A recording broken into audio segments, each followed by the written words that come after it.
Hello friends, आज हम देखेंगे कि what are the factors that affect the India's climate. ठीक है, ये हमारा पार्ट 2 है। तो first of all, latitude. India has tropical climate as tropic of cancer passes through 8 states of India. India के पास ट्रॉपिकल क्लाइमेट है क्योंकि इसके पास इसका ट्रॉपिक ऑफ कैंसर जो है ना, इंडिया के 8 स्टेट्स पे पास करता है। ठीक है, यहाँ पर हॉट एंड ह्यूमिड क्लाइमेट भी है। ठीक है, due to the sun's straight direct rays. नौ, गर्म चीज़ बदतमीज़ एक निमोनिक है। ठीक है, जिसे आप याद कर सकते हैं, और याद करके आप जितने भी ट्रॉपिक ऑफ कैंसर से हमारे स्टेट्स पास करते हैं ना, उसके नाम याद रख सकते हैं। जैसे ग से गुजरात, र से राजस्थान, म से मिज़ोरम, ची से छत्तीसगढ़, ब से बंगाल, त से त्रिपुरा, म से मिज़ोरम एंड ज से झारखंड। ठीक है, नौ, एल्टीट्यूड। ठीक है, जो माउंटेन्स, हमारा जो एल्टीट्यूड है ना, वो प्रिवेंट करते हैं इंडिया के सब कॉन्टिनेंट में रीच करने से। ठीक है, इंडिया जो है वो हिमालयन माउंटेन से प्रोटेक्टेड है, और पोलर जो विंड्स होते हैं वो इंडिया में इंटर नहीं कर पाते हैं due to the Himalayas height, और हमारा जो क्लाइमेट है वो हार्श क्लाइमेट नहीं होता है। ठीक है, एक ट्रॉपिकल क्लाइमेट बना रहता है। So friends, climate and weather conditions in India are governed by these atmospheric conditions. वो एटमॉस्फेरिक कंडीशंस है pressure and surface winds, upper air circulation, western cyclonic disturbances and tropical cyclones. तो इन तीनों points को discuss करने से पहले हम लोग कोरियोलिस फोर्स के बारे में जानना ज़रूरी है। सो कोरियोलिस फोर्स एक एपरेंट फोर्स है जो कि अर्थ के रोटेशन से हमारा जो विंड्स हैं, ओशन करंट्स से एक्सपीरियंस करते हैं, और जिनकी वजह से जो विंड्स और ओशन करंट्स हैं ना, वो राइट में इन नॉर्दर्न हेमिस्फीयर और लेफ़्ट में इन सदर्न हेमिस्फीयर डिफ्लेक्ट होता है। नॉर्दर्न हेमिस्फीयर जो है वो क्लॉकवाइज में वहाँ के विंड्स फ्लो करते हैं, और सदर्न हेमिस्फीयर में एंटी क्लॉकवाइज वहाँ के विंड्स फ्लो करते हैं। ठीक है, now low pressure and high pressure. ठीक है, जो एयर राइज करते हैं ना, उसे हम लोग लो प्रेशर बोलते हैं। ठीक है, और जो एयर फॉल करते हैं ना, उसे हम लोग हाई प्रेशर बोलते हैं। Now coming on the trade winds.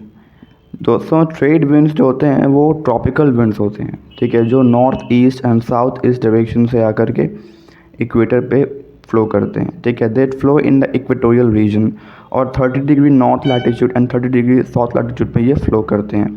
ठीक है, इन्हीं के कन्वर्जन से ITCZ बनता है, that is the intertropical conversion zone. तो चलिए अब हम लोग प्रेशर एंड सरफेस विंड्स के बारे में पढ़ते हैं। तो in summer season low pressure create होता है इंडियन सब कॉन्टिनेंट पर, और इंडियन ओशन हाई प्रेशर पर होता है। ठीक है, देख सकते हैं कि लो प्रेशर यानी कि एयर राइज कर रहा है, हॉट क्लाइमेट है वहाँ का, और इंडियन ओशन पे कोल्ड क्लाइमेट है यानी कि एयर डिसेंड कर रहा है। नौ जो विंड्स होती हैं ना, वो हाई प्रेशर से लो प्रेशर की ओर मूव करते हैं। परंतु जो कोस्टल एरियाज होते हैं ना, वहाँ पे मॉडरेट क्लाइमेट होता है due to the moderating effect of sea और ओशंस। ठीक है, क्योंकि वहाँ पे लैंड ब्रीज और सी ब्रीज फ्लो करते हैं, तो वहाँ पे जो क्लाइमेट होता है ना, वो एक्सट्रीम क्लाइमेट नहीं होता है। ठीक है, मॉडरेट क्लाइमेट वहाँ पे एक्सपीरियंस होता है इन समर सीजन।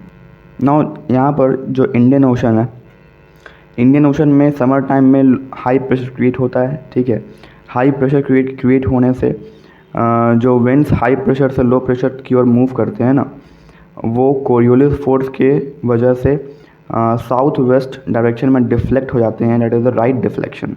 ठीक है, राइट डिफ्लेक्शन देख सकते हैं आप, विंड्स राइट की ओर डिफ्लेक्ट हो जाते हैं, और साउथ वेस्ट डायरेक्शन से केरला साइड से हमारे इंडिया में इंटर करते हैं, और इसी वजह से इन विंड्स को हम लोग बोलते हैं साउथ वेस्ट मानसून विंड्स।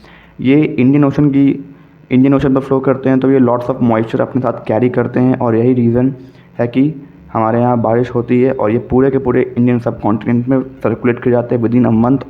ठीक है, और यहाँ पे हेवी रेनफॉल होता है due to the south west monsoon winds.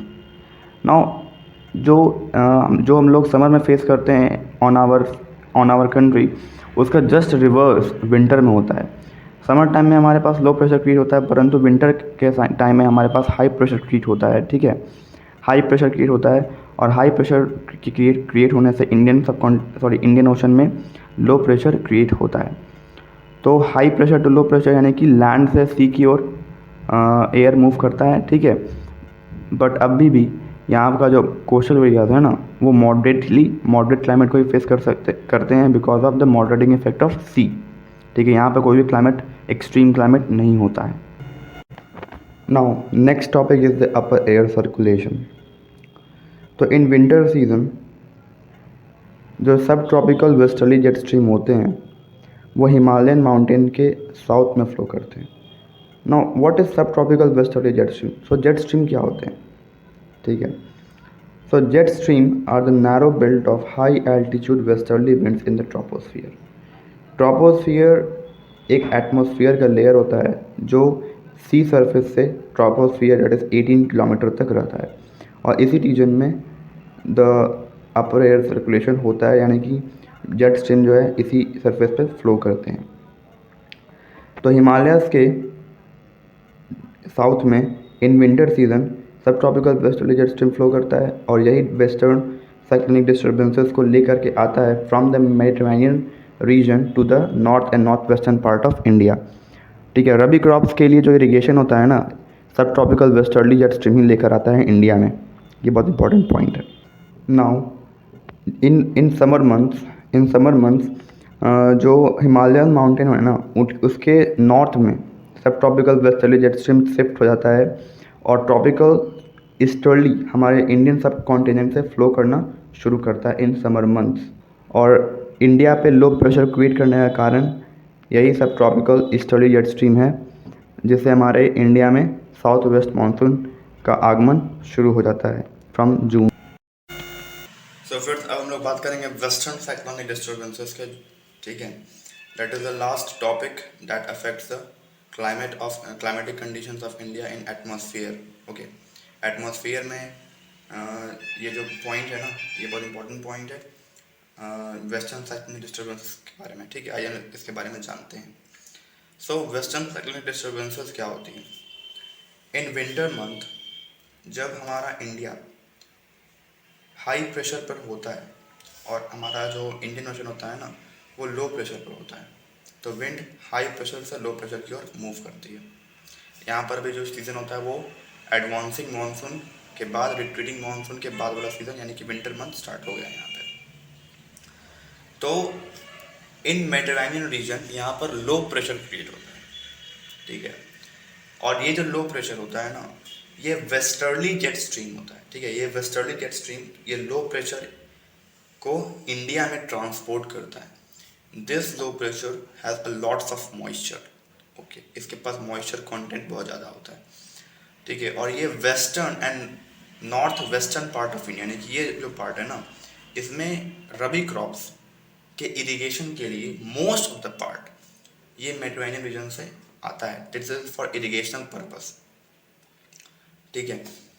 और इन समर मंथ्स, ठीक है, इन समर मंथ्स, ठीक है, ये जो ट्रॉपिकल वेस्टर्ली फ्लो होता है ना, वो ये हिमालयास के नॉर्थ में ट्रांसफर हो जाता है, और अब जो है वो इस पर ईस्टर्ली फ्लो करने लगता है, ठीक है। ट्रॉपिकल ईस्टर्ली फ्लो इस पर फ्लो करता है, जो कि इस पर लो प्रेशर क्रिएट करता है, ठीक है। तो जब मानसून एडवांस होता है ना, तो ये जो लो प्रेशर होता है वो अरेबियन यानी कि बे ऑफ बंगाल में ट्रांसफ़र हो जाता है in summer months after the during the retreating monsoon. तो ड्यूरिंग द रिट्रीटिंग मानसून जो ये लो प्रेशर होता है ना, वो इस बे ऑफ बंगाल में ट्रांसफ़र हो जाता है, और due to this low pressure यहाँ पर साइक्लोन्स क्रिएट होते हैं, ठीक है, ठीक है। इसी लो प्रेशर के कारण यहाँ पर साइक्लोन्स क्रिएट होते हैं, ठीक है। होप करते हैं कि आपको ये मेरा दी गई कंटेंट समझ में आए, और मैं नेक्स्ट पार्ट अपलोड करता रहूँगा। प्लीज़ लाइक और सब्सक्राइब जरूर।